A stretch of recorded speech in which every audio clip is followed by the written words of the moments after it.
আগামী 30 জুন 2025 হুল দিবস উপলক্ষে আসার জন্য সবাইকে আমন্ত্রণ জানাই।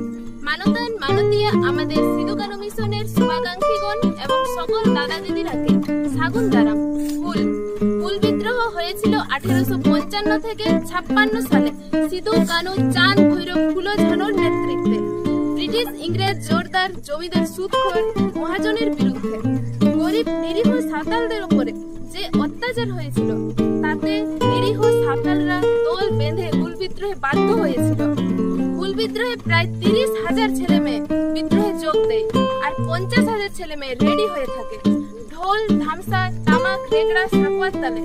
বিদ্রোহীরা প্রাণের ভয় করে না। ব্রিটিশ ইংরেজরা একসময় সাঁওতালদের ঢোল ধামসা রেগড়া সাকুয়া তীর ধনুক গ্রামে গ্রামে গিয়ে সিজ করে দেয়। ইংরেজ ব্রিটিশদের তাদের গুলি বন্দুক থেকেও ঢোল ধামসা মাদল তামাক রেগড়া তীর ধনুককে ভয় করেছিল তারা। তখন ইংরেজরা মেশিন গঞ্জ কামান ব্যবহার করছিল, তবু হাজার হাজার সাঁওতাল লড়াইয়ে প্রাণের ভয় করে না। ব্রিটিশ ইংরেজ ধীরে ধীরে পিছিয়ে যায়, পরাজয় হয়। অতএব সকল বন্ধু বান্ধবকে সিধু কানু মিশনের শুভাকাঙ্ক্ষীরাকে হুল দিবস পালিত করার জন্য আসার জন্য আমন্ত্রণ রইল।